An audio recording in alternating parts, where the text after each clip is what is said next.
Hello and welcome to Bookspot. I'm Earl Wyenberg.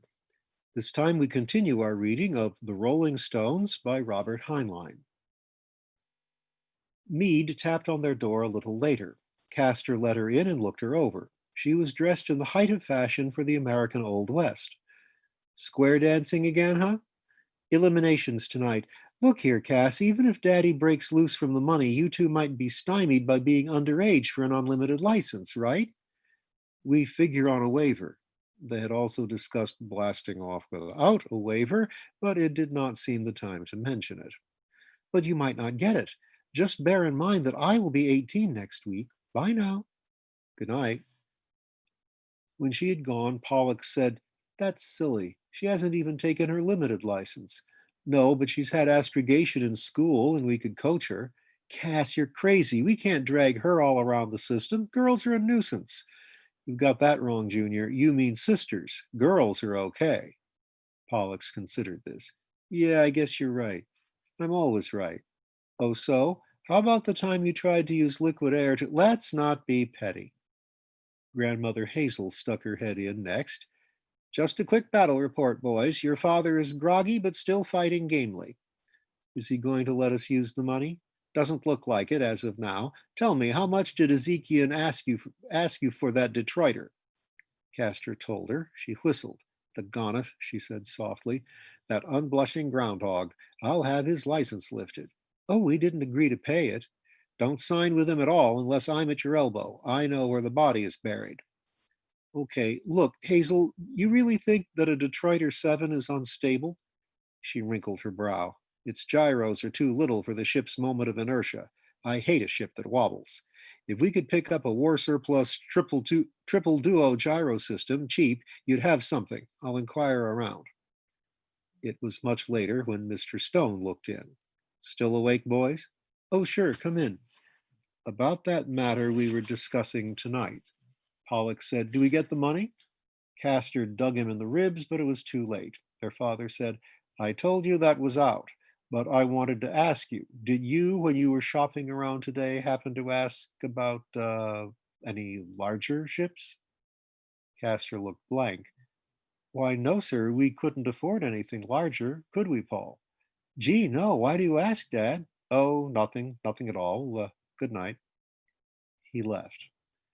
The twins turned to each other and solemnly shook hands. Chapter 2. A Case for Dramatic License. At breakfast the next morning by Greenwich time, of course, it was still late afternoon by local sun time and would be for a couple of days, the Stone family acted out the episode Hazel had dictated the night before of Mr. Stone's marathon adventure serial.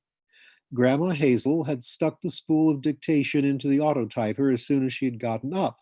There was a typed copy for each of them. Even Buster had a small side to read, and Hazel played several parts, crouching and jumping around and shifting her voice from rusty bass to soprano. Everybody got into the act, everybody but Mr. Stone. He listened with a dour, try to make me laugh expression.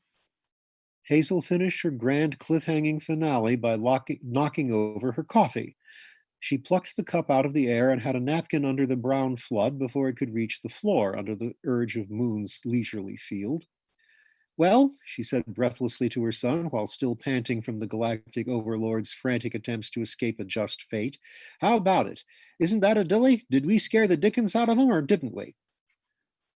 Roger Stone did not answer. He merely held his nose. Hazel looked amazed. "You didn't like it? Why, Roger, I do believe you're jealous. To think I would raise a son with a spirit so mean that he would be envious of his own mother." Buster spoke up. "I liked it. Let's do that part over where I shoot the space pirates." He pointed a finger and made a sizzing noise. "Whee! Blood all over the bulkheads." "There's your answer, Roger. You're public. If Buster likes it, you're in." "I thought it was exciting," Meade put in. "What was wrong with it, Daddy?" "Yes," agreed Hazel belligerently. "Go ahead. Tell us." "Very well. In the first place, spaceships do not make 180-degree turns. This one does. In the second place, what in blazes is this galactic overlord nonsense? When did he creep in? Oh, that. Son, your show was dying on its feet, so I gave it a transfusion. But galactic overlords? Now, really, it's not only preposterous, it's been used over and over again. Is that bad? Next week, I'm going to equip Hamlet with atomic propulsion and stir it in with the comedy of errors. I suppose you think Shakespeare will sue me? He will if he can stop spinning in his grave, Roger Stone shrugged. I'll send it in. There's no time left to do another one, and the contract doesn't say it has to be good. It just says I have to deliver it. They'll rewrite it in New York anyway. His mother answered, Even Money says your fan mail is up 25% on this episode. No, thank you. I don't want you wearing yourself out writing fan mail, not at your age. What's wrong with my age? I used to paddle you twice a week and I can still do it. Come on, put up your dukes. Too soon after breakfast. Sissy, pick your way of dying. Marquis of Queensberry, Dockside, or Killquick. Send around your seconds. Let's do this properly. In the meantime, he turned to his sons. Boys, have you any plans for today? Castor glanced at his brother, then said cautiously, Well, we were thinking of doing a little more shopping for ships. I'll go with you. Pollux looked up sharply. You mean we get the money? His brother glared at him. Their father answered, No, your money stays in the bank where it belongs. Then why bother to shop? He got an elbow in the ribs for this remark. I'm interested in seeing what it has to offer, Mr. Stone answered. Coming, Edith? Miss Dr. Stone answered, I trust your judgment, my dear. Hazel gulped more coffee and stood up. I'm coming along. Buster bounced down from his chair. Me too. Dr. Stone stopped it. No, dear, finish your oatmeal. No, I'm coming too. Can't I, Grandma Hazel? Hazel considered it. Riding herd on the child outside the pressured city was a full-time chore. He was not old enough to be trusted to handle his vacuum suit controls properly. On this occasion, she wanted to be free to give her full attention to other matters. I'm afraid not, Lowell. Tell you what, Sugar, I'll keep my phone open and we'll play chess while I'm away. Buster clouded up. It's no fun to play chess by telephone. I can't tell what you're thinking. Hazel stared at him. So that's it? I've suspected it for some time. Maybe I can win a game once. No, don't start whimpering or I'll take your slide rule away for a week. The child thought it over, shrugged, and his face became placid. Hazel turned to her son. Do you suppose he really does hear thoughts? Her son looked at his least son. I'm afraid to find out. He sighed and added, Why couldn't I have been born into a nice, normal, stupid family? Your fault, Hazel. His mother patted his arm. Don't fret, Roger. You pull the average down. Huh. Give me that spool. I better shoot it off to New York before I lose my nerve. Hazel fetched it. Mr. Stone took it to the apartment phone, punched in the code for RCA New York with a combination set for high-speed transcription relay. As he slipped the spool into its socket, he added, I shouldn't do this. In addition to that galactic overlord nonsense, Hazel, you've messed up the continuity by killing off 4 of my standard characters. Hazel kept her eye on the spool. It had started to revolve. Don't worry about it. I've got it all worked out. You'll see. Huh? What do you mean? Are you intending to write more episodes?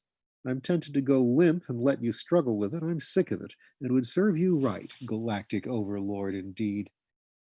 His mother continued to watch the spinning spool on the telephone. At high-speed relay, the 30-minute spool zipped through in 30 seconds. Shortly, it went spung and popped up out of its socket. Hazel breathed relief. The episode was now either in New York or was being held automatically in the Luna City telephone exchange, waiting for a break in the live Luna to Earth traffic. In either case, it was out of reach, as impossible to recall as an angry word. Certainly, I plan to do more episodes, she told him. Exactly 7, in fact. Huh? Why 7? Haven't you figured out why I'm killing off characters? 7 episodes is the end of this quarter and a new option date. This time they won't pick up your option because every last one of the characters will be dead and the story will be over. I'm taking you off the hook, son. What? Hazel, you can't do that. Adventure serials never end. Does it say so in your contract? No, but you've been grousing about how you wanted to get off this golden treadmill. You would never have the courage to do it yourself, so your loving mother has come to your rescue. You're a free man again, Roger. But His face relaxed. I suppose you're right, though I would prefer to commit suicide, even literary suicide, in my own way and at my own time. Hmm. See here, Hazel, when do you plan to kill off John Sterling? Him? Why, our hero has to last until the final episode, naturally. He and the Galactic Overlord do each other in at the very end. Slow music. Yes, yes, surely. That's the way it would have to be. But you can't do it. Why not? Because I insist on writing that scene myself. I've hated that mealy mouthed Galahad ever since I thought him up. I'm not going to let anyone else have the fun of killing him. He's mine. His mother bowed. Your Honor, sir. Mr. Stone's face brightened. He reached for his pouch and slung it over his shoulder. Now let's go look at some spaceships. Geronimo! As the four left the apartment and stepped on the slideway that would take them to the pressure lift and to the surface, Pollux said to his grandmother, Hazel, what does Geronimo mean? Ancient Druid phrase meaning let's get out of here even if we have to walk. Pick up your feet. Chapter 3. The Second-Hand Market. They stopped at the locker rooms at East Lock and suited up. As usual, Hazel unbelted her gun and strapped it to her vacuum suit. None of the others was armed. Aside from civic guards and military police, no one went armed in Luna City at this late date, except a few of the very old-timers like Hazel herself. Castor said, Hazel, why do you bother with that? To assert my right. Besides, I might meet a rattlesnake. Rattlesnake? On the moon? Now, Hazel. Now, Hazel yourself. More rattlesnakes walking around on their hind legs than ever wriggled in the dust. Anyhow, do you remember the reason the White Knight gave Alice for keeping a mousetrap on his horse? Not exactly. Look it up when we get home. You kids are ignorant. Give me a hand with his helmet. The conversation stopped as Buster was calling his grandmother and insisting that they start their game. Castor could read her lips through the helmet. When he had his own helmet in place and his suit radio switched on, he could hear them arguing about which had the white men's last game. Hazel was preoccupied thereafter as Buster, with the chessboard in front of him, was intentionally hurrying the moves, whereas Hazel was kept busy visualizing the board. They had to wait at the lock for a load of tourists just arrived in the morning shuttle from Earth to spill out. One of two women passengers stopped and stared at them. Thelma, she said to her companion, that little man, he's wearing a gun. The other woman urged her along. Don't take notice, she said, it's not polite. She went on, changing the subject. I wonder where we can buy souvenir turtles around here. I promised Herbert. Hazel turned and glared at them. Mr. Stone took her arm and urged her into the now empty lock. She continued to fume as the lock cycled. Groundhogs, souvenir turtles indeed. Mind your blood pressure, Hazel, her son advised. You mind yours. She looked up at him and suddenly grinned. I should have drilled her, partner, like this. She made a fast draw to demonstrate, then, before returning the weapon to its holster, opened the charge chamber and removed a cough drop. This she inserted through the pass valve of her helmet and caught it on her tongue. Sucking it, she continued, just the same, son, that did it.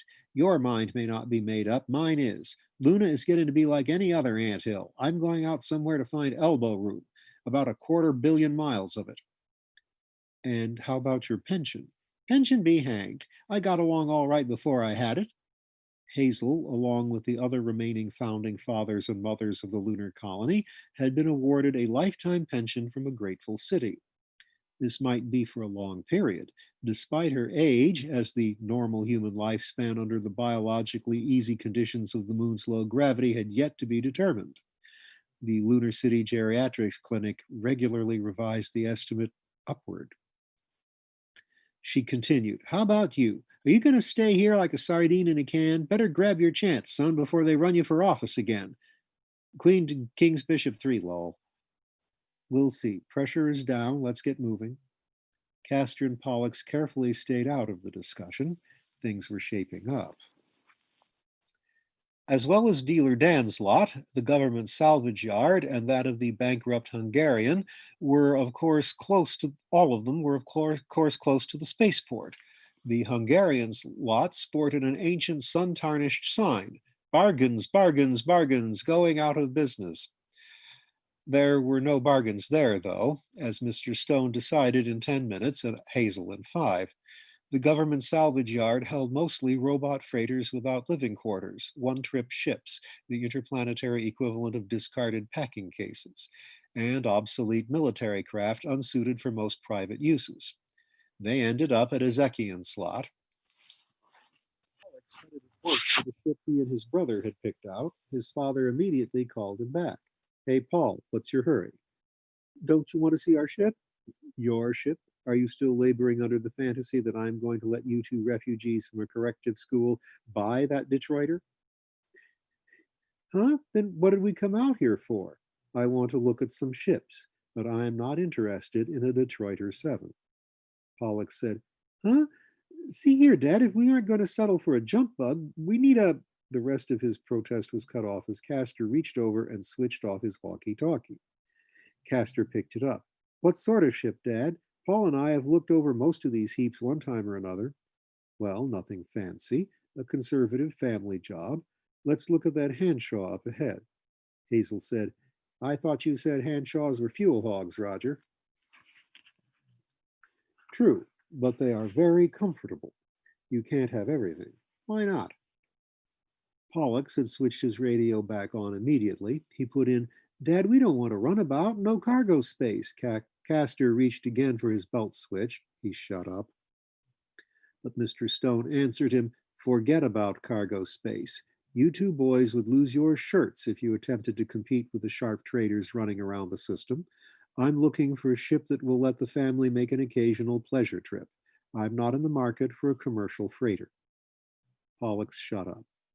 They all went to the Hanshaw. They all went to the Hanshaw Mr. Stone had pointed out and swarmed up into her control room. Hazel used both hands and feet in climbing, but was only a little behind her descendants. Once they were in the ship, she went down the hatch into the power room. The others looked over the control room and the living quarters combined in one compartment. The upper or bow end was control station with couches for pilot and co-pilot. The lower or after end had two more acceleration couches for passengers. All four couches were reversible, for the ship could be tumbled in flight, caused to spin end over end to give the ship artificial gravity through centrifugal force, in which case the forward direction would be down, just the opposite of the down of flight under power. Pollux looked over these arrangements with distaste. The notion of cluttering up a ship with gadgetry to coddle the tender stomachs of groundhogs disgusted him. No wonder Hanshaws were fuel hogs. But his father thought differently.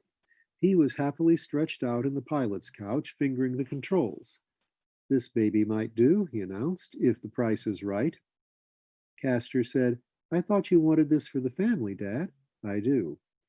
Be pretty cramped in here once you rigged extra couches. Edith won't like that. You let me worry about your mother. Anyhow, there are enough couches now. With only 4, how do you figure? Me, your mother, your grandmother, and Buster. If Meade is along, we'll rig something for the baby. By which you may conclude that I am really serious about you two juvenile delinquents finishing your schooling. Now, don't blow your safeties. I have it in mind that you two could use this crate to run around in after you finish school, or even during vacations once you get your unlimited licenses. Fair enough? The twins gave him the worst sort of argument to answer.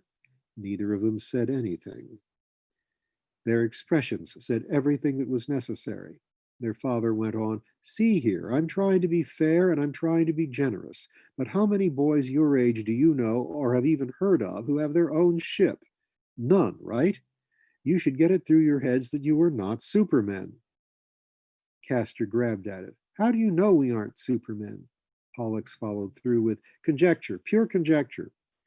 Before Mr. Stone could think of an effective answer, his mother poked her head up the power room hatch. Her expression seemed to say she had whiffed a very bad odor. Mr. Stone said, What's the trouble, Hazel? Power plant on the blink? On the blink, he says. Why, I wouldn't lift this clunker at 2 gravities. What's the matter with it? I never saw a more disgracefully abused. No, I won't tell you. Inspect it yourself. You don't trust my engineering ability. Now, see here, Hazel, I've never told you I don't trust your engineering. No, but you don't. Don't try to sweet talk me, I know. So check the power room yourself. Pretend I haven't seen it.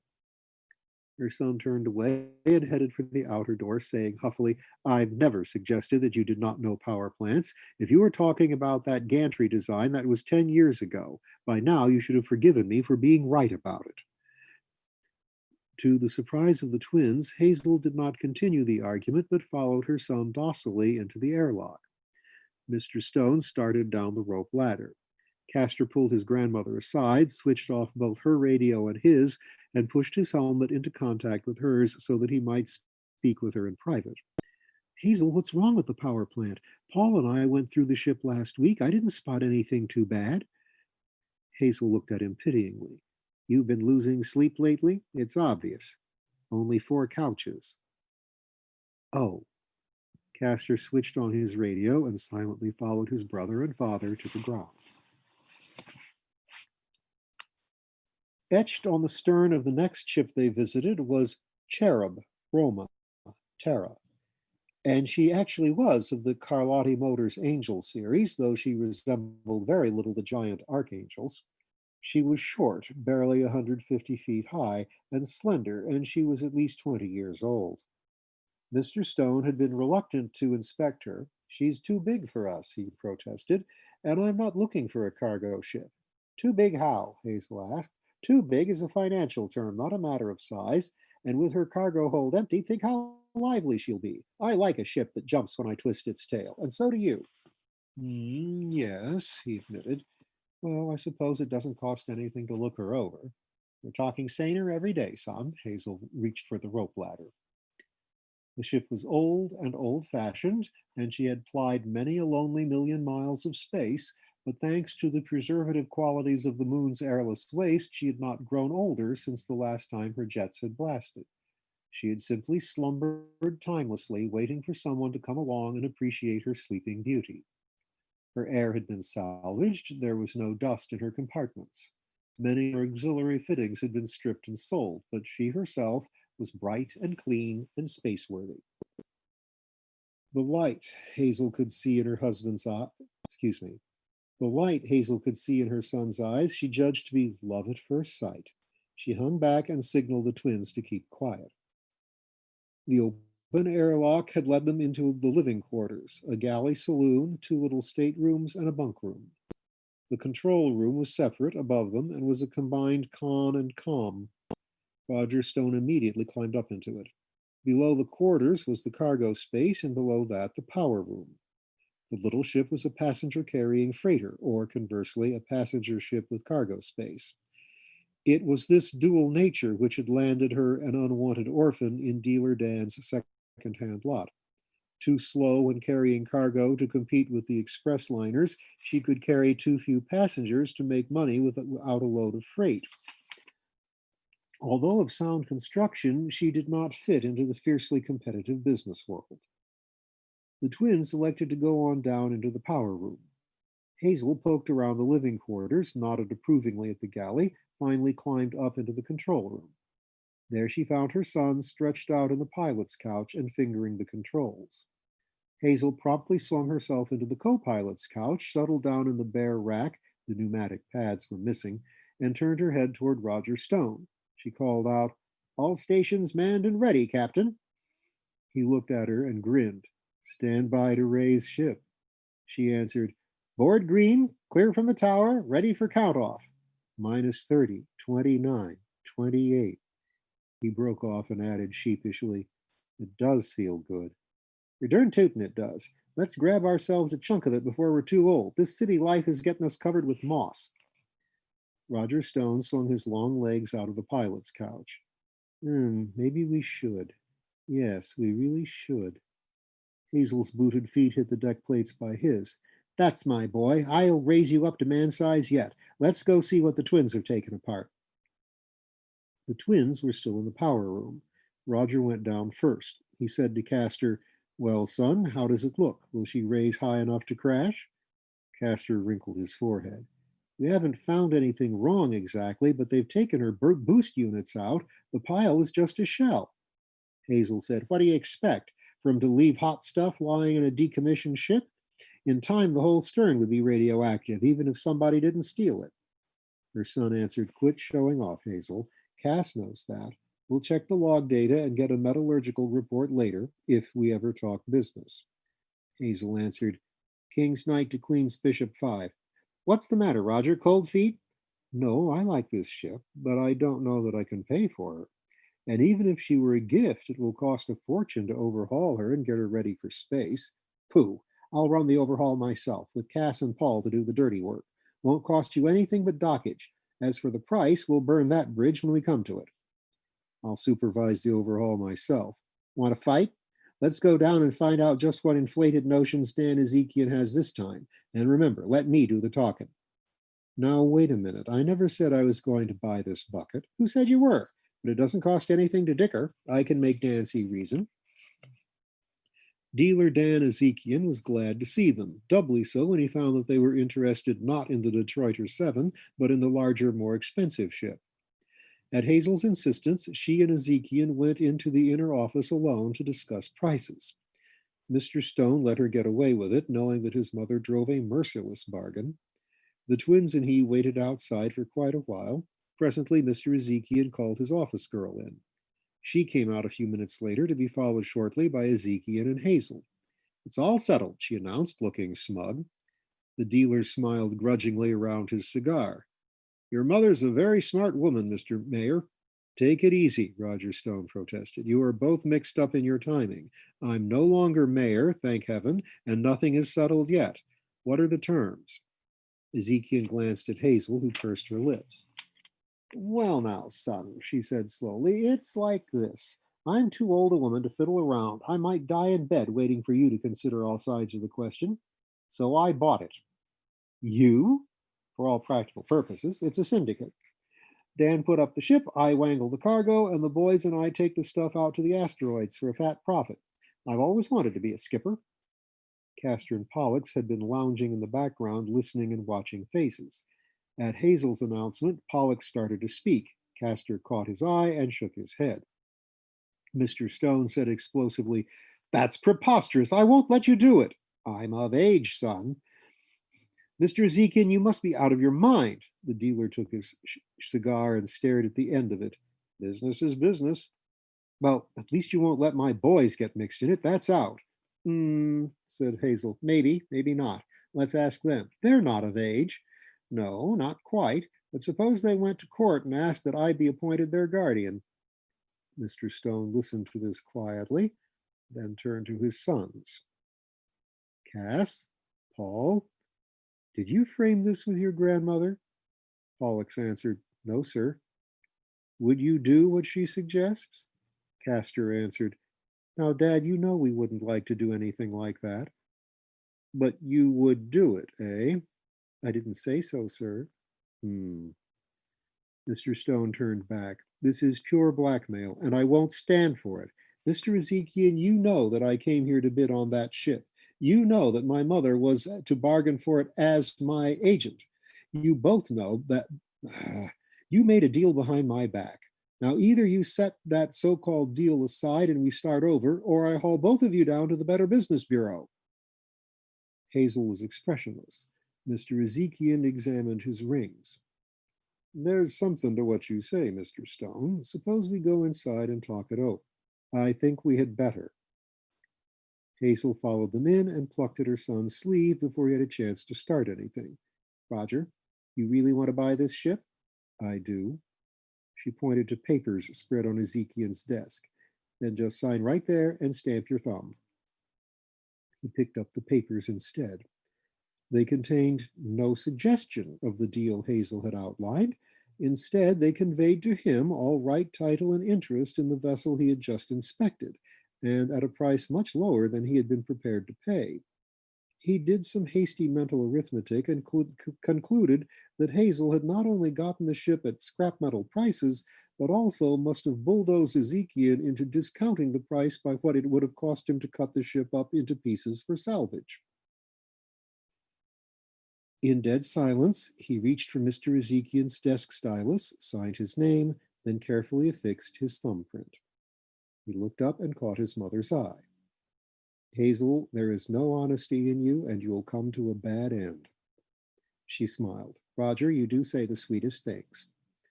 Mr. Ezekian sighed. As I said, Mr. Stone, your mother is a very smart woman. I offered her a partnership. Then there was a deal? Oh, no, no, not that deal. I offered her a partnership in the lot. But I didn't take it, Hazel added. I want elbow room. Roger Stone grinned and shrugged and stood up. Well, anyway, who's skipper now? You are, Captain. As they came out, both twins said, Dad, did you buy it?